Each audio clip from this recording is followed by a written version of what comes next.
Famous case है, मैं vegan को समझाने के लिए आप उसको एक्सप्लेन करने लगा हूँ। अरुणिमा सिन्हा एक वॉलीबॉल की प्लेयर थी, इंडिया के गांव में वो रहती थी। तो इब्तदाई बहुत सारे ट्रायल के बाद वो एक टीम में सिलेक्ट हो गई और ओलंपिक्स के लिए उसको ट्रायल देने के लिए जाना था। वो एक ट्रेन में सफ़र कर रहे थे, तो ट्रेन में उसके कुछ साथियों ने उसको धक्का दे दिया चलती ट्रेन से। वो चलती ट्रेन से गिरी और वो कोई शहर से बाहर कोई वीरान बेआबान सी जगह थी, कोई गांव था और वहाँ पे कोई हॉस्पिटल भी नहीं था, ना कोई रोड थी। आप जो लोग रेलवे ट्रैक के साथ जिन्होंने सफ़र किया उनको पता ही है कि रेलवे ट्रैक के एक किलोमीटर तक या कम से कम 200 मीटर तक कोई आबादी नहीं होती। तो किसी को रात के अंधेरे में पता भी नहीं चला कि वहाँ पे कोई है। सारी रात उसके जख्म जो है वो चूहे कुतरते रहे, वहाँ पे कीड़े उसको नोचते रहे और वो दर्द से चीखती चिल्लाती रही, लेकिन उसकी बात सुनने वाला कोई नहीं था। अगले दिन उसको करीब के एक हॉस्पिटल में ले गए जो कि गांव के अंदर था, लेकिन वहाँ पे कभी कोई ऐसा केस आया ही नहीं था। अब अरुणिमा लापता हुई तो उसके घर वालों को भी फिक्र हुई और यह केस हाईलाइट हुआ। तो अरुणिमा सिन्हा के ऊपर क़यामत टूट पड़ी जब उसको ये पता चला कि जिस हॉस्पिटल में मुझे लेके आया गया वहाँ पे एनेस्थीसिया की फैसिलिटी है ही नहीं। वहाँ पे एक ही डॉक्टर है और एक उसका अटेंडेंट है।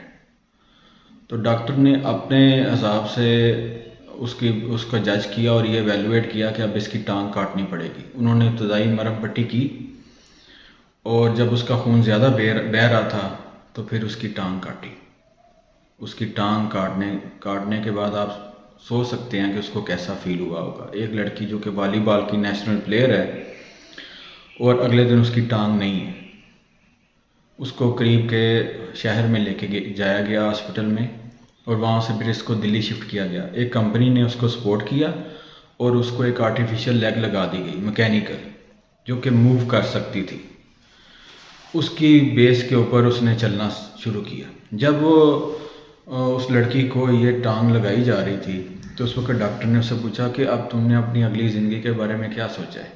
तो उसने कहा कि मैंने ये सोचा है कि अब मैं तो हूँ प्लेयर बाय बर्थ, अब मैं वॉलीबॉल की प्लेयर नहीं बन सकती, लेकिन मैं माउंट एवरेस्ट को सर करना चाहती हूँ। तो डॉक्टर ने कहा कि तुमने ऐसी हालत में ये बात सोची है तो मेरे हिसाब से तुम माउंट एवरेस्ट को सर कर चुकी हो, अब सिर्फ उसको अमली जामा पहनाना है। तो उसके 2 साल के अंदर उसने एक कोर्स से ट्रेनिंग ली और माउंट एवरेस्ट की चोटी के ऊपर इंडिया का झंडा लहरा दिया।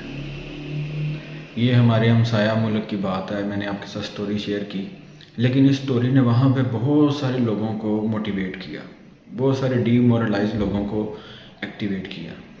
आज हमें इंडियन बाहर के कंट्रीज़ में बहुत डोमिनेंट नज़र आते हैं। वो हर प्रोफेशन के अंदर बहुत कसरत में है। किसी भी कंट्री के अंदर चले जाएं, वहाँ के मेडिकल इंस्टीट्यूशन, यूनिवर्सिटीज़ के अंदर, इवन के वहाँ के जो डिसीजन मेकर्स हैं उसके अंदर बहुत सारे हमें इंडियन चेहरे नज़र आते हैं। उसकी क्या वजह है कि पिछले 20 सालों में चाहे जैसे भी हालात इंडिया के अंदर रहे हैं, वो वहाँ की बीजेपी ने उन लोगों को एक विजन दिया कि हमने हिंदुओं की एक दुनिया में पहचान बनानी है। उनको एक खंड भारत का तस्वर दिया। वो उस झंडे के नीचे सारे हिंदू इकट्ठे हो गए और उन्होंने अपनी कौम को एकदम से पैरों पे खड़ा किया। वहाँ के स्कूल एजुकेशन का लेवल बढ़ गया। उनके ऑब्जेक्टिव डिफरेंट हैं, लेकिन डेफिनेटली वो एक विजन के तहत आगे बढ़ रहे हैं। लेकिन हम अपनी नौजवान नस्ल से पूछें कि आपने ज़िंदगी में क्या बनना है, पहले तो उसके पास कोई जवाब नहीं होता। दूसरी बात ये होती है कि जिसमें पैसा कमाया जा सके। पैसा जो है ना विजन नहीं है, पैसा एक आउटकम है। विजन जो है वो एक पर्पज़ है। मिशन जो है ना वो आपको अपना वैल्यूएशन के बाद पता चलता है कि मैं ये काम करना चाहता हूँ क्योंकि मेरे पास ये स्किल्स हैं, मेरे पास ये रिसोर्सेज हैं कि मैं उसके ऊपर ये काम कर सकूं। और जब आप उसके ऊपर विजन के ऊपर काम करते रहते हैं तो आउटकम्स आती रहती हैं, चाहे वो पैसे की सूरत में हो, चाहे मेंटल सेटिस्फेक्शन की सूरत में हो, सोसाइटी में बेनिफिट की सूरत में हो, या किसी भी और फॉर्म में हो। अब तक के लिए इतना ही। अपना ख्याल रखिएगा। अगली एपिसोड में आऊँगा एक और स्टोरी के साथ।